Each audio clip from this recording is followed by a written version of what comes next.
اور اس زخم کے اوپر محض پٹی کر دی جائے اور میڈیسن نہ کھائی جائے تو اگر زخم بہت گہرا ہے تو وہ ہیل نہیں ہوتا ہے؟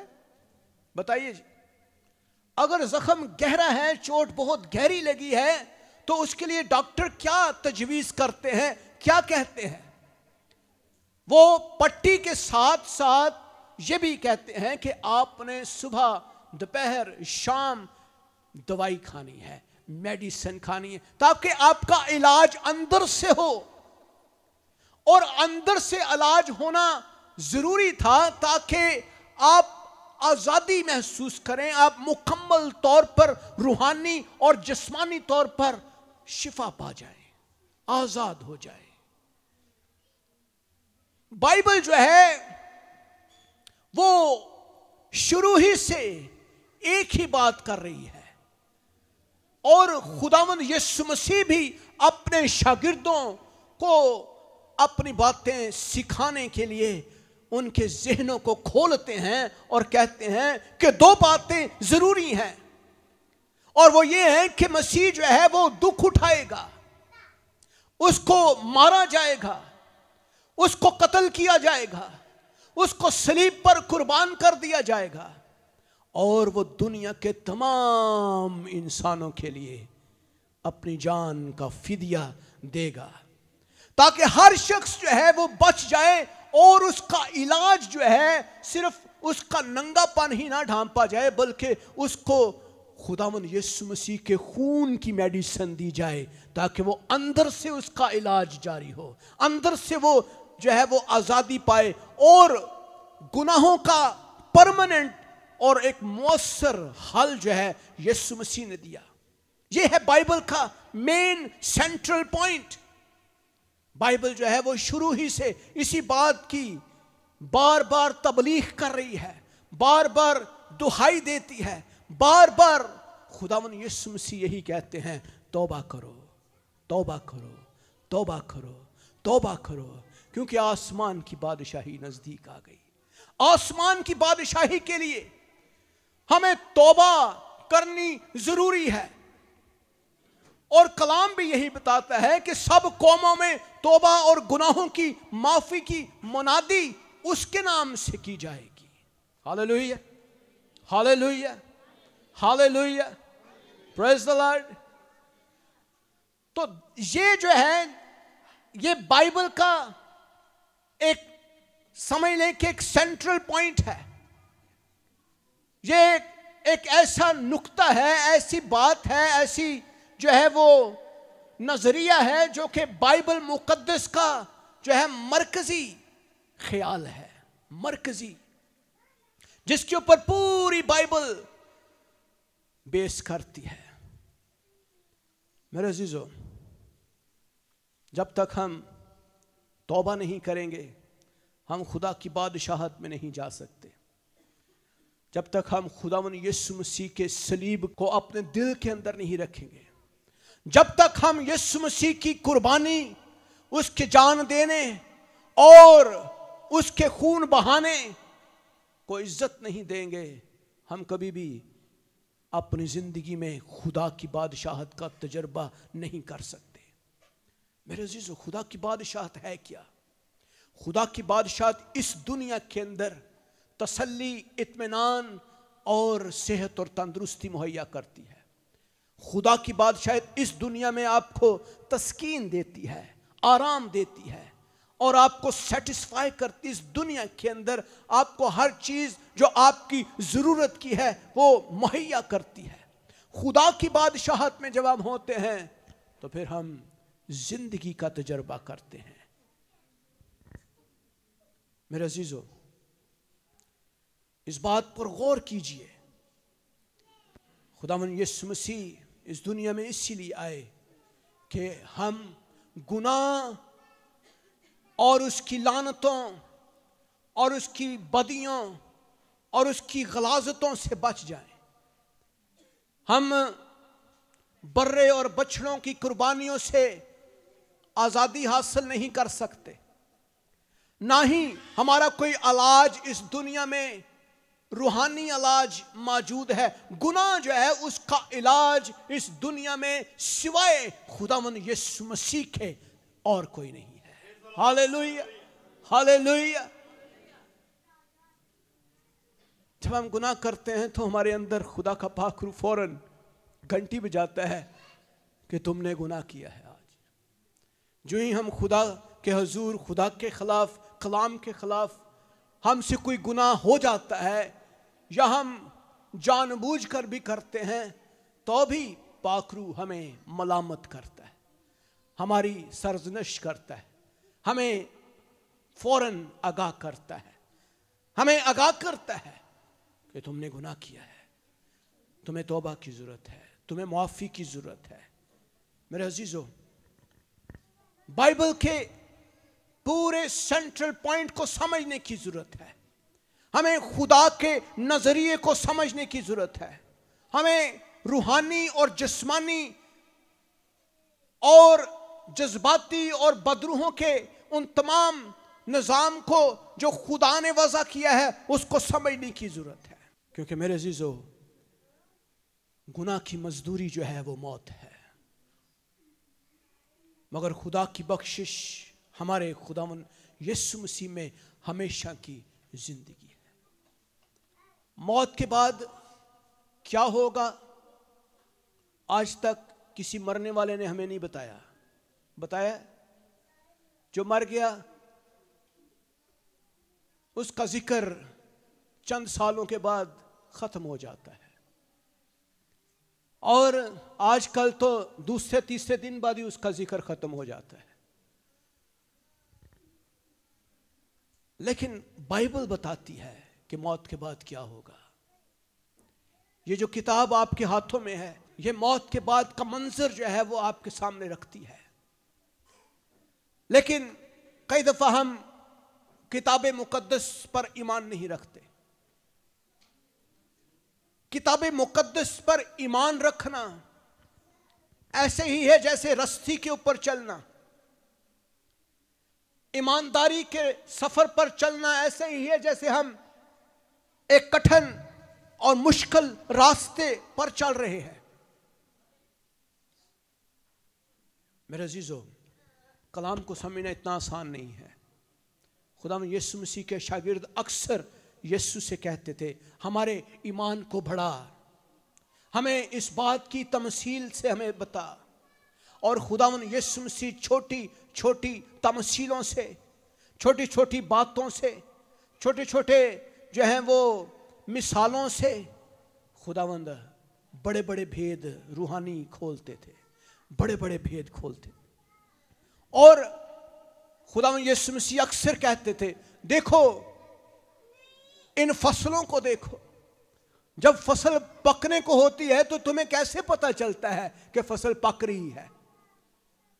تو وہ کسان تھے، ان کو پتا تھا کہ خداوند جب فصل پکنے کو ہوتی ہے تو ہمیں پتا چل جاتا ہے کہ اب فصل پک چکی ہے، اب ہمیں اس کو کاٹنا ہے. تو خداوند انہیں بتاتے تھے کہ دیکھو جیسے فصل پکتی ہے ایسے ہی روحانی فصل بھی پکتی ہے. اب روحانی فصل کون سی ہے؟ روحانی فصل خدا کی بادشاہت کی فصل ہے. روحانی فصل خدا کی فصل ہے جس پہ لوگ نجات پاتے ہیں، توبہ کرتے ہیں، خدا کے پاس آتے ہیں. آج اس دنیا میں بے شمار فصل پکی ہوئی ہے، اور کلام میں لکھا ہے کہ فصل تو بہت ہے لیکن مزدور تھوڑے ہیں. سو مالک کی منت کرو کہ اور مزدوروں کو بھیجے، اور مزدوروں کو بھیجے، اور مزدوروں کو بھیجے. خداوند دنیا کو ملکوں، قبیلوں یا مذہبوں میں نہیں دیکھتا. خداوند خدا جو ہے اس دنیا کو نہ ہی گورے اور کالے اور امریکن اور پاکستانی یا پھر انڈین یا کسی اور ملک کے شہری میں امتیاز نہیں کرتا. خدا جو ہے وہ دنیا کو دیکھنے کا نظریہ اس کا ہمارے نظریے سے بہت ہی زیادہ مختلف ہے. ہم جو ہیں اپنے نظریے سے دنیا کو دیکھتے ہیں کہ ہمارے پاس کسی چیز کی کمی ہے، ہمیں یہ کرنا ہے، ہمیں فلاں کرنا ہے، ہمیں یہ کام کرنے ہیں، تو لہٰذا ہم ہر روز ان کاموں کے لیے صبح سے شام تک اپنی جان مارتے رہتے ہیں۔ لیکن اگر آپ کو پتہ یہ چل جائے کہ خدا ہماری زندگی سے کیا چاہتا ہے تو بلیو کریں آپ بڑے خوش ہوں گے۔ آپ اپنی زندگی کی جو ہے نا آپ بے شمار چیزوں کو پالیں گے۔ خدا جو ہے وہ دنیا کو کیسے دیکھتا ہے؟ غور سے سنیے۔ خدا کے نزدیک یہ دنیا جو ہے، یہ افسیوں کا خط نکالیے، اس کا پہلا باب اور اس کی 9ویں اور 10ویں 2 آیات ہم پڑھیں گے۔ غور سے سنیے۔ خدا کا نظام، اس کا پرپس، اس کا مقصد اس دنیا کو بنانے کا اور اس دنیا کا انتظام کو مکمل کرنے کا کیا ہے؟ ایک ہی مقصد ہے۔ اگر ہم اس کے مقصد کے مطابق اپنی زندگی گزارتے ہیں تو ہم اس دنیا اور آنے والی زندگی میں کامیاب ہوں گے۔ کلام میں کیا لکھا ہے؟ افسیوں پہلا باب اس کی 9ویں اور 10ویں۔ چنانچہ اس نے اپنی مرضی کے بھید کو اپنے اس نیک ارادے کے موافق ہم پر ظاہر کیا۔ اس نے اپنے ارادے کو، مقصد کو ہم پر کیا کیا ہے؟ کیا کیا ہے؟ اس نے اپنے ارادے کو کیسے ظاہر کیا ہے؟ اس نے اپنے مقصد کو، اپنے ارادے کو ہم پر ظاہر کیا ہے، جسے اپنے آپ میں ٹھہرا لیا تھا تاکہ زمانوں کے پورے ہونے کا ایسا انتظام ہو کہ مسیح میں سب چیزوں کا مجموعہ ہو جائے، خواہ وہ آسمان کی ہوں خواہ وہ زمین کی۔ یہ ہے جی خدا کا مقصد۔ پرپس کیا ہے؟ کہ خدا یہ چاہتا ہے کہ خداوند یسوع مسیح میں دنیا کی تمام تر چیزیں، دنیا کی تمام تر تخلیقات، اس میں انسان بھی شامل ہے، دنیا کے تمام لوگ مسیح یسوع کو قبول کر لیں۔ دنیا کا ہر شخص گناہ کی لعنت سے اور بدی کی لعنت سے اور موت سے، جو ابدی موت ہے اور ہلاکت ہے، اس سے بچ جائے۔ یہ ہے خدا کا الٹیمیٹ گول۔ Ultimate goal. خدا دنیا کو صرف ایک ہی طرح سے دیکھتا ہے۔ خدا کے نزدیک 2 طرح کے لوگ ہیں۔ ایک وہ جو اس کے بیٹے یسوع پر ایمان رکھتے ہیں اور خدا کی بادشاہت کے فرزند ہیں۔ نمبر 2 وہ لوگ جو بے ایمان ہیں اور یسوع پر ایمان نہیں رکھتے اور وہ جہنم کے وارث ہیں۔ صرف 2 ہی کیٹیگریز ہیں خدا کے نزدیک۔ اور خدا یہ چاہتا ہے کہ اس کا پرپس یہ ہے کہ زمانوں کے پورے ہونے کا ایسا انتظام ہو۔ دنیا آہستہ آہستہ ختم ہو رہی ہے اور خدا یہ چاہتا ہے کہ دنیا کے ختم ہونے سے پہلے پہلے یسوع مسیح کی منادی اس دنیا کے ہر فرد و بشر تک پہنچ جائے۔ خدا یہ چاہتا ہے کہ دنیا میں ہر شخص یسوع کے بارے میں جانتا ہو۔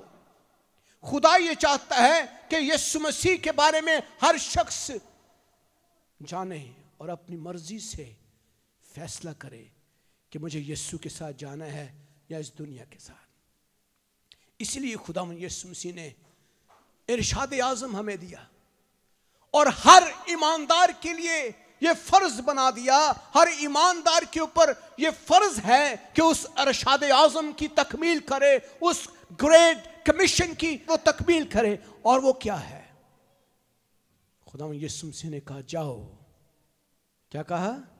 جاؤ، قوموں کو شاگرد بناؤ اور انہیں باپ اور بیٹے اور روح القدس کے نام سے بپتسمہ دو اور انہیں تعلیم دو۔ انہیں کیا کرو؟ تعلیم دو۔ انہیں میری باتوں کی تعلیم دو۔ اور آگے لکھا ہے میں دنیا کی آخر تک تمہارے ساتھ ہوں. ہاللیلویا. میں دنیا کے آخر تک تمہارے ساتھ ہوں. تو ایمانداروں کا ایک بہت بڑا جو ہے وہ رول اس سارے پلان کے اندر ہے. ہم خدا کے ساتھ کام کر رہے ہیں. ہم خدا کے ساتھ کام کر رہے ہیں. خدا صبح دوپہر شام 24 گھنٹے کام کرتا ہے. وہ اس دنیا کے ہر شخص سے پیار کرتا ہے. وہ اس دنیا کے ہر شخص کو بچانا چاہتا ہے. وہ چاہتا ہے کہ ہر شخص جو ہے وہ میری بادشاہت میں آ جائے. وہ جہنم میں نہ چلا جائے جہاں ابدی موت ہے. میرے عزیزو، جہنم میں جانے کے بعد خدا کے فردوس میں آنے کا کوئی رستہ نہیں ہے. خدا میں یسوع مسیح نے بڑی خوبصورت مثال دی. انہوں نے کہا کہ ایک غریب شخص تھا اور ایک امیر شخص. غریب لازر کی کہانی اکثر ہم نے سنی. اور جو غریب شخص ہے وہ امیر شخص کے جو اس کے باقی بچے ہوئے کھانے کے ٹکڑے کھاتا تھا. اور وہ غریب تھا. اور ایک وقت آتا ہے کہ دونوں مر جاتے ہیں. جو غریب لازر ہے وہ خدا کے فردوس میں باپ ابراہم کی گود میں بیٹھا ہے. کیونکہ وہ روحانی تھا، وہ دعا کرنے والا شخص تھا، وہ ایماندار تھا. لیکن امیر شخص جو دولت کی پرستش کرتا تھا، دولت کو ہی خدا مانتا تھا، دولت ہی اس کا خدا تھا، جب وہ مر جاتا ہے. جبکہ دولت کئی دفعہ ہم سوچتے ہیں کہ دولت ہمیں سب کچھ مہیا کر رہی ہے. ہمیں کھانے کی کمی نہیں، ہمارے پاس پہننے کی کمی نہیں. ہم بے شمار کھاتے پیتے، ہر چیز. ہمارا غرور اور تکبر جو ہے وہ ہمارے سر سے بھی اونچا ہو جاتا ہے. ہم انسان کو انسان نہیں سمجھتے. ہر انسان ہمارے لیے کیڑے مکوڑے ہیں. اور جب وہ شخص بھی مر جاتا ہے تو اس کی آنکھ جب کھلتی ہے تو وہ اپنے آپ کو عذاب میں پاتا ہے. اور عذاب دیکھ کر وہ بڑا حیران ہوتا ہے کہ میں تو دولت مند شخص ہوں. اور جب عذاب میں پڑا اوپر نگاہ کرتا ہے تو غریب لازر کے اوپر اس کی نظر پڑ جاتی ہے. اور جب دیکھتا ہے غور سے تو وہ ابراہیم کی گود میں بیٹھا بڑے آرام اور سکون اور تسلی اور اطمینان میں بیٹھا ہے. اور اونچی آواز سے پکار کر کہتا ہے، اے باپ ابراہیم، ذرا لازر کو بھیج کے ایک قطرہ پانی کا میری زبان کے اوپر ڈال دے. تو جواب کیا آتا ہے؟ جواب یہ آتا ہے، اے امیر شخص، تو نے جو کچھ کرنا تھا وہ زمین پر کر لیا. تجھے زمین کے اوپر بہت افراد سے دیا گیا. تیرے پاس بے شمار کھانا تھا، تیرے پاس بے شمار چیزیں تھیں، تیرے پاس بیش بہا دولت تھی. اب آسمان پر نہ دولت تیرے پاس ہے، نہ رتبہ تیرے پاس ہے، نہ تیری شکل تیرے پاس ہے، نہ تیرے کپڑے تیرے پاس ہے، نہ تیرے دوست تیرے پاس ہے. تو اکیلا ہے اور جو کچھ تجھے کرنا تھا تو نے نہیں کیا. اور اب میرے اور تیرے درمیان ایک بہت بڑی خلیج ہے، بہت بڑا گڑھا ہے. نہ کوئی وہاں سے ادھر جا سکتا ہے، نہ کوئی ادھر سے وہاں جا سکتا ہے. لہٰذا تو نے جو کچھ کرنا تھا کر لیا. میرے عزیزو، دنیا میں ہماری عدالت اسی دنیا میں ہے. ہمارا یہ کام ہے، ایمانداروں کا پرپس ہے، ایمانداروں کا مقصد ہے کہ ہم خدا کے ساتھ مل کر اس بڑے کام میں اس کا ساتھ دیں. کیونکہ خدا دنیا کو صرف اور صرف نجات دینے کے لیے ایک ہی مقصد کو رکھتا ہے. اور وہ مقصد نہ صرف ایمانداروں کے اوپر تھا بلکہ بنی اسرائیل قوم کے اوپر بھی یہی مقصد تھا. جب خدا نے بنی اسرائیل قوم کو چنا تو اس نے یہی کہا کہ میری خوبیاں بیان کرو، غیر قوموں میں میرے نام کا پرچار کرو، میری خوبیاں، میرے کریکٹر کو، میرے کردار کو بیان کرو، لوگ تجھے دیکھ کر میری طرف آئیں. لیکن وہ مقصد میں ناکام ہوئے. وہ خدا کے پلان کو، پرپس کو کرنے میں، بولنے میں ناکام تھے میرے عزیزو. لیکن آج خداوند یسوع مسیح کی قدرت کے وسیلے سے میں اور آپ کامیاب ہیں. آج اس دنیا کے بے شمار لوگ یسوع پر ایمان رکھتے ہیں. کہا یہ جاتا ہے کہ پہلی 3 صدیوں کے اندر ان 12 لوگوں نے جو یسوع کے شاگرد تھے پوری دنیا میں کلام کی منادی کر دی تھی. پہلی 3 صدیوں میں. اور پہلی 3 صدیوں کے اندر کرسچینٹی جو ہے وہ پوری دنیا میں پھیل چکی تھی صرف ان 12 لوگوں کی وسیلے. آج ہزاروں، لاکھوں، کروڑوں ایماندار اس دنیا میں موجود ہیں، لیکن وہ اپنے مقصد سے غافل ہیں، وہ اپنے پرپس سے غافل ہیں. ان کو یہ پتہ نہیں ہے کہ ہمارا باپ جو ہے وہ دنیا کو کس نظر سے دیکھتا ہے. اس کے نزدیک غریب، امیر، کالا، گورا، امریکن، پاکستانی، انڈین ایسی کوئی تفریق نہیں ہے. اس کے نزدیک صرف ایک ہی چیز ہے، اور وہ یہ ہے کہ یہ شخص ایماندار ہے، یہ شخص بے ایمان ہے، یہ شخص یسوع پر ایمان رکھتا ہے، یہ شخص یسوع پر ایمان نہیں رکھتا. میرے عزیزو، ہمیں لوگوں کو جیتنا ہے، ہمیں لوگوں کے لیے کام کرنا ہے، ہمیں لوگوں کے لیے، اپنے دوستوں، عزیزوں، بہنوں اور بھائیوں کے لیے آہیں بھرنا ہے، دعا کرنی، شفایت کرنی ہے. ہمیں ان کے لیے دعا کرنی ہے، ہمیں ان کو چرچ میں لے کر آنا ہے. ہم کئی دفعہ اپنی ہمت ہار جاتے ہیں. ہم کہتے ہیں چھوڑو جی، یہ سوندا ہے تو سون ہی دیو انو اٹھاؤ ہی نہ. میرے عزیزو غور کیجئے، جب بنی اسرائیل قوم ملک مصر کی غلامی میں سے نکل رہے تھے تو وہاں لکھا ہے کہ انہوں نے ایک کھر تک نہ چھوڑا پیچھے. مصر کے اندر ایک گدھے کا، بیل کا، ایک گھوڑے کا کھر جو ہوتا ہے وہ بھی نہیں چھوڑا. انہوں نے ایک ایک چیز، ایک سوئی تک بھی انہوں نے اٹھا لی وہاں سے، بلکہ وہاں سے مصریوں کا سونا بھی لوٹ کے لے گئے.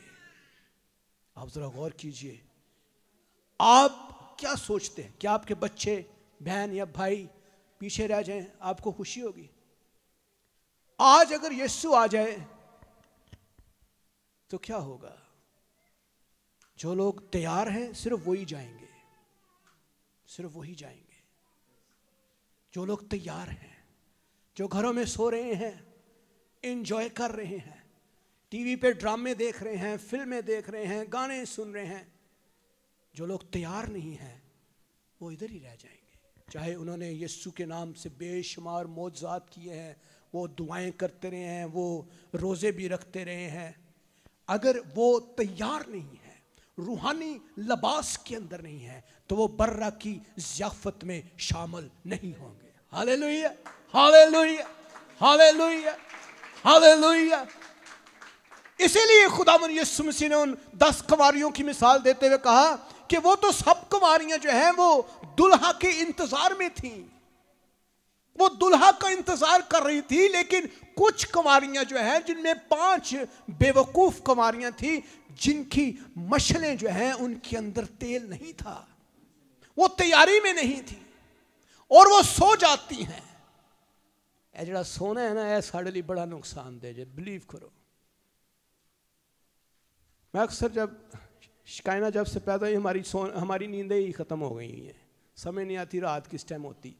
4 بجے ہم سوتے ہیں، صبح 6-7 بجے پھر اٹھ جاتے ہیں. تو یہ پچھلے کچھ 6-7 مہینے سے یہ روٹین ہماری چل رہی ہے.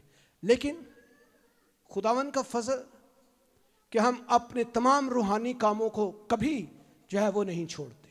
دعا میں، پرستش میں، عبادت میں، ہر طرح سے ہم خداوند کی تعریف کرنے کے لیے اثر نو تیار رہتے ہیں ہر وقت. کیوں؟ کیونکہ ہمیں تیار رہنا ہے. میرے عزیزو تیاری بہت ضروری ہے. جو شخص تیار نہیں ہے وہ بیکار ہے. اسی لیے یسوع نے کہا کہ ان گواریوں کو جو بے وقوف تھیں، خداوند نے کہا میں تمہیں نہیں جانتا، تسی کون ہو؟ اور وہ کہیں گی اے خداوند ہم تو تیرے ساتھ رہیں، ہم تو تیرے ساتھ ساتھ چلتے رہے، ہم دعائیں بھی کرتے تھے، ہم پرستش بھی کرتے تھے، ہم چرچ بھی جاتے تھے. لیکن یسوع کہتا ہے میں تمہیں نہیں جانتا who you are. تیار رہنے کی ضرورت ہے. اسی لیے میں بار بار کہتا ہوں اپنے گھرانے کی فکر کریں, اپنے بچوں کی فکر کریں.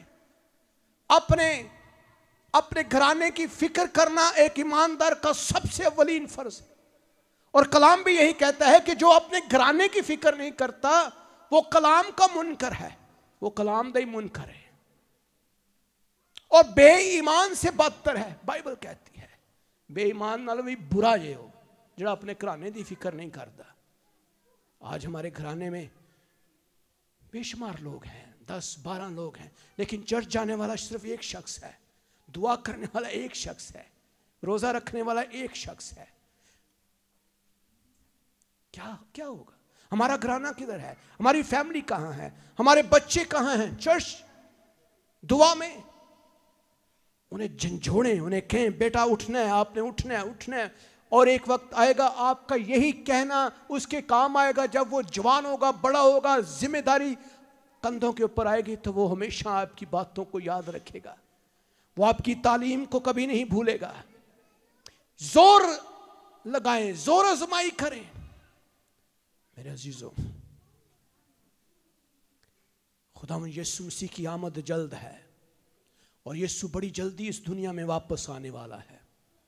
ابھی پچھلے دنوں پاکستان میں بھی زلزلہ آیا اور زلزلوں کی رفتار تیز ہوتی چلی جا رہی ہے, طوفانوں کی تعداد تیز ہو رہی ہے.